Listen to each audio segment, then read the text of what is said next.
It was a typical March morning in Portland, Oregon.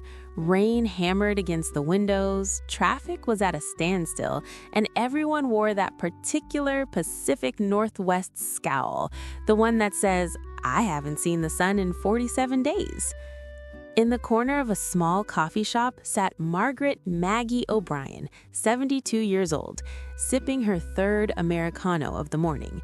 She watched the scene outside and made a decision. Today, I'm gonna make someone laugh. The door swung open. In walked Jake, 28, soaked to the bone, his tie dipped in a puddle, his portfolio dripping onto the floorboards. His face carried that universal expression of, "My life is officially over." "One black coffee, please. Just coffee." Maggie studied him.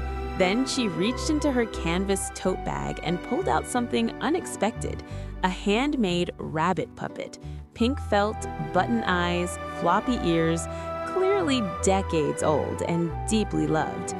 Jake stared. Maggie slipped her hand inside. The rabbit turned to face him.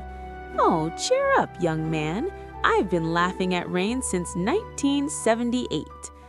Jake froze. Then a real laugh. Unexpected, unguarded, completely genuine. Maggie set the rabbit on the table. "This is Cotton. 45 years we've been together. When my husband died, when I lost my nursing job, when my granddaughter was born, he was there. He taught me the most important thing in life. Don't take the serious stuff seriously." Jake smiled, running his hair through his wet hair. "I had a job interview. Everything's ruined." Cotton, with Maggie's help, shook his head solemnly. "Young man, in 1979, I thought the same thing. Then I realized that ruined interview led me to another door, and that door led right here to this coffee shop." Jake blinked. "Wait, you own this place?" 40 years. Every morning I try to make one person laugh. Sometimes with cotton, sometimes with a poem, sometimes just by listening." The rain still fell, but Jake didn't notice. His portfolio was soaked. He didn't care. His tie was destroyed. He was smiling. As he left, Maggie caught his hand. "Come back tomorrow. Cotton might have something new to say." Jake walked out into the gray afternoon. That evening, his phone rang, not from the company he'd interviewed with, from their competitor across the street. "The lady at the coffee shop called us. We'd like to meet you."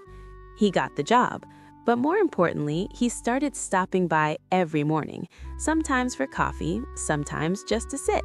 And one day, about 3 months later, "Can I try today?" he asked, pulling his ruined tie from his pocket and attempting to fashion it into a puppet. Maggie laughed, a big, booming Irish-American laugh. Cotton seemed to laugh too, and outside, just then, the clouds parted. Classic Portland, the sun teasing its return. Epilogue. 6 months later, the coffee shop now has a small stage in the corner.